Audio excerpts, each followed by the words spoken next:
Hey guys, welcome to Brotherhood Forged. I'm Joey, and hanging with me is my buddy Paul. We're just two normal guys following Jesus and trying to lead our families well. We started this to build a place for real talk, real growth, and real brotherhood.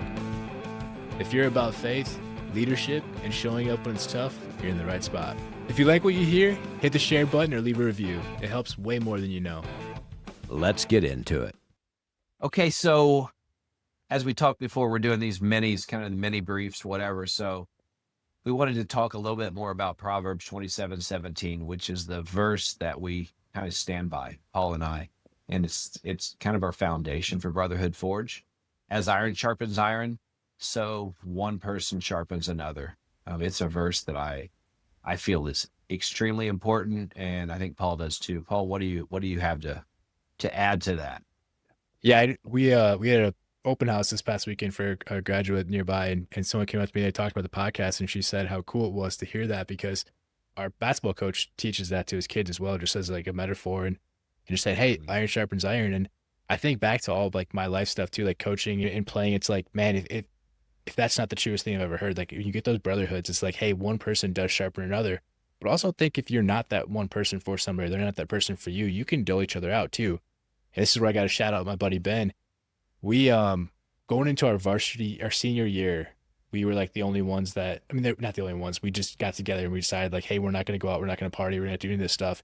We're going to dedicate ourselves to this next upcoming football season.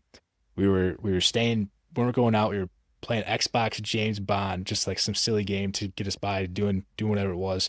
And then waking up 5 a.m., 6 a.m., going to the high school and lifting. It's like, that was that moment for me that really opened my eyes to one man can sharpen another and the true impact you can have on each other just by kind of taking that step with the right person by your side.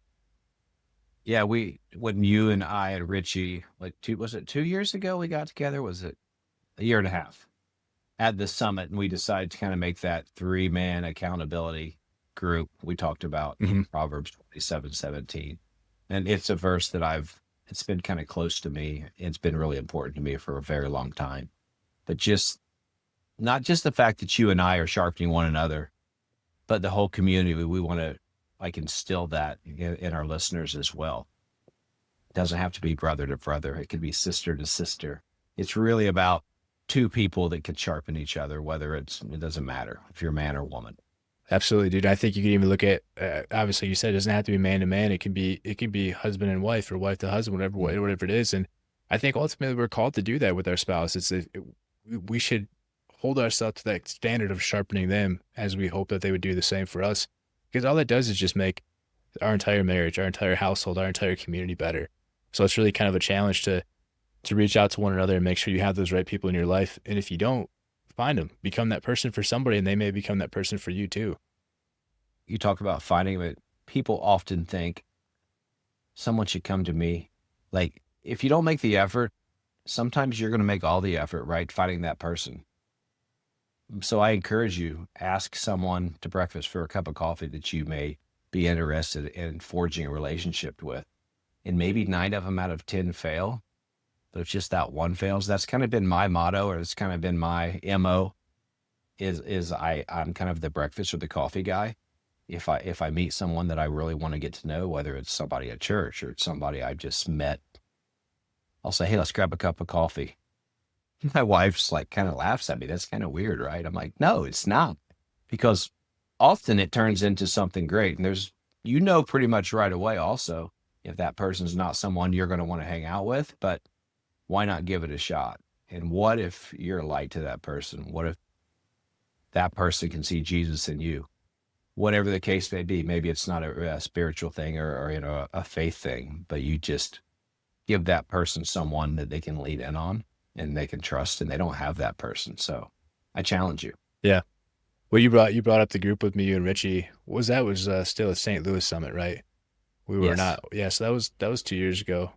Almost. Okay. Yeah. So, cause last year Richie Lord, shout out to Richie. Yeah, that's our guy. Last year we were Orlando, but you're right, man. That's right. Even look back at the first summit that you and I met at, like we had known each other a little bit from the marriage mastermind call, but like when I think you brought up the first time, like you sat down first and I seen your face. I'm like, familiar face, guy looks invited to sit down next to him. And then we just started talking. And like, I think we knew right then, like, okay, there's something special about this friendship where we could use each other in this situation to sharpen each other, to call each other forward, and to really help each other grow. And it's, I don't know what can become possible for you by making that one connection, or by even reaching out to an old friend that you haven't talked to in a while. Maybe Mm. you need that just as much as they need you. So it's just put yourself out there. Yeah, because if Paul and I hadn't stepped out of our comfort zone 3 years ago, and he hadn't sat next to me on the bus, this would never have happened. So as we talk about this, Paul, I'm thinking about who sharpens me in my life, and one would absolutely be my wife. She probably holds me more accountable than anyone. Obviously, the friendship I have with you, you keep me sharp. Just this podcast alone and our friendship. And I talk to Paul or text Paul more than I do my wife, probably 10x.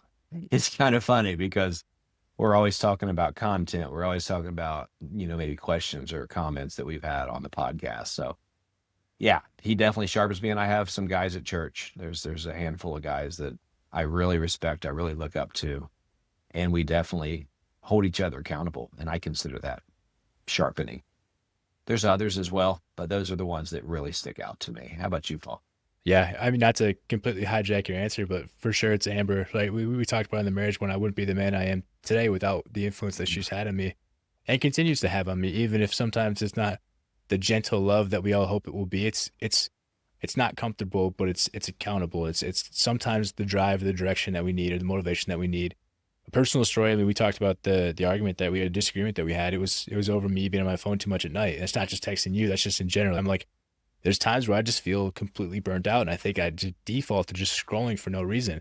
So we got into a disagreement about that, but it's like he called me forward in a way that helped me see, okay, this is impacting our marriage and our Yeah. parenting. It's like I got to take a step back from that. And now it's, and she's got no problem me texting you, but it's like the dumb stuff I do on social media. So it's like, all right, just cut that out, just be more intentional about it. And this podcast for sure, the friendship that you and I have, it's a way, like you said, we're constantly thinking about things to challenge us or to grow with questions or the content we can do. So it's like, I don't know, there's a whole different level of sharpening. I think a lot of our skills, like we're trying to put together cleaner and more Yeah. precise communication, cleaner and more precise video. So it's, we're just getting better all around for this challenge too. It's scary, but it's really helped us grow quite a bit. Yeah, it's changing the man I am because I'm so focused on the things we're talking about. So it makes me more aware of my actions as well. And a friend of mine, Fraser, always told me the best way to learn something or to enhance the skill is to teach. Mm-hmm. And in essence, we're sharing. So in a way, we're teaching. I mean, I don't know how else to put that, right? Mm-hmm. We're sharing our lessons, so we are teaching. It's the preparation for it too, because I don't even know. There are people that have reached out, right? That we are giving valuable stuff that I think you could argue would be teaching, but really it's the way we prepare for it. Like we're You're we're right. getting into content, we're really trying to put personal stories to it, and just trying to really give a more, I don't know, precise presentation of it. We're not just coming on here just throwing everything against the wall. It's like, no, we want this to look good, so it's helping us grow, and that whole thing. So it's, I don't know, it's been really powerful so far. Yeah. That we're not doing. We're not just jumping on here and throwing this together. That I promise you. Right? It'd be a lot easier, but it wouldn't be as good. It would be easier, but what we usually do is we'll have points to talk about, and we often catch ourselves looking at the point, and then we just talk, which is hopefully what you want because we're trying to be authentic. Was gonna say we need that more for ourselves, because we can get so sidetracked that if we don't have those guardrails, we will be Oh, bouncing all over the place. So it's just, that's kind of a sneak peek to how we try to keep ourselves on track to give a cleaner, I don't know, product. no, that's fair. But you're right. We both are ramblers, and that could be ugly, and we would probably have no listeners Yeah, after a few weeks. So right. I got to shout out Gavin, Percy, and Ben too. Those are guys that have been there for me through several stages of life. A couple other guys too, Camargo, and then Chris and Jared. They've given us so much feedback on this, just about the connection that you and I have and the way we're able to articulate things. So I definitely appreciate that. That the feedback helps sharpen us too in a way. So it's like, because the feedback they give us, it lets us know what's working, what can we get better at. Chris told me I sounded like Dan Campbell out here saying man every other word. So now I'm trying to be more cautious about saying man. Although Campbell's my guy, right? But it's like I don't want to be out here saying man every other word, because that could not fly with everybody. So it is funny because we both have I have my ums and my ahs, and sometimes we'll repeat the same like ah ah ah. hmm At first I cut those out because we do edit these down a little bit. But I don't cut those out anymore because I just want to be authentic. But the feedback, like you mentioned, it's imperative. Mhm. And if someone's asked you, Paul, you showing up as a man who sharpens others, this is an easy question, or a man who brings others down. Yeah, I think we both have the same answer for that. man, I think it's something that we take such pride in too. I know when we Yeah. show up for the people that are around us in our lives, the guys that we either work with or just our friends, it's like I really we talked about this before. I'll never this is something that's always stuck with me. And like I said, I talked about it before. People never forget how you make them feel. And that can be just the way you listen to them or the way you show up. And it's funny because I mean, you know what I look like. I'm a bigger guy with tattoos, so I look a little bit rougher, right? But it's like that can scare people away. But it's like if you just by talking to people and listening to people, it can like put all those guards down. So it's like it's just funny to me to think about that. But it's one of those things truly that I take a lot of pride in that. I really do care, and I want people to feel like when they have a conversation with me that I listen and I care. Because I think the impact, like I said, my cousin Josh had on me. It's just you never know when someone's having a bad day, and you can potentially turn it around for them. People have been there for me when in some really dark times, and I don't feel obligated to return it, but I want to return that. I want to be there for other guys, other people that struggle. It's just something that's so deep in my heart, in my soul, as that's how I want to serve and how I feel called to serve. So back to iron sharpening iron. I feel like that's my call, and you've shared obviously clearly that that's your call as well. Yeah. That's what Brotherhood Forged really, that's what we're built on. That's what we're based on. That's our foundation. Yeah, that's the goal. I think it really just fills our cup so much to know that we can be that for people. And it's just, I don't know, it's an incredibly fulfilling, I don't know, role, I guess you can say, and all this is very fulfilling to know that you can be that for people. And just, I don't want this to sound bad, but it can become naturally because we care about it so much. So it's one of those things that we obviously want to keep getting better at and just keep being there for people. Absolutely. It feels so good. It almost feels selfish, but I know that's not true. Right. Right. But, yeah, I'm grateful to have this opportunity to be working with Paul and to be on this podcast. And like I said, we are here to serve, and all the feedback you got, all the comments, we are grateful for them, and that's how we're going to grow. Yeah. So thank you. As we talked about those two points, just to throw something out there to you guys, you heard from us, but who in your life sharpens you?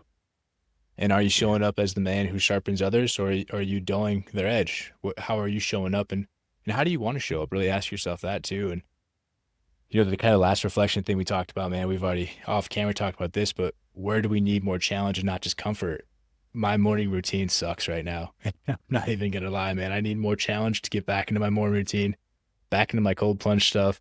I just got back into running, so that's gonna help me get back on track with more discipline. But yeah, I think I've fallen into comfort as far as that goes. I still check off the boxes, but it's like I'm not pushing myself physically as much as I should be or where I should be. I can completely relate to that. Since we started the podcast, just that we've had later nights, no excuses. Well, that's an excuse, but it's not valid. Okay. So Paul and I hold each other accountable in that area too, because I know I need to get back to 100%, and I'm about 30% right now. Mm-hmm. Nutrition as well. So, I mean, hyper aware, know where I need to be, but that's why we do this, right? Iron sharpens iron. That's it. Absolutely. So to you guys, where do you need more challenge and not just comfort? It can be brutally honest and probably painful at times when you think about the things that you're just kind of comforting through and drifting through, and really trying to ask yourself, or maybe ask others around you, just ask them where do you think I've gotten comfortable at? And that can be a painful response, but one that you need if you're trying to really sharpen yourself. Let us know. That's it for this short one. So peace out, guys. Take care, guys. Thanks for listening today. We don't take that for granted. Your support matters. You're part of something much bigger, and we're thankful you're on this journey with us. Stay strong, stay intentional, and know you're not walking this alone. If this challenged you, please share the impact. Growth is better together. We'll see you next time on Brotherhood Forged.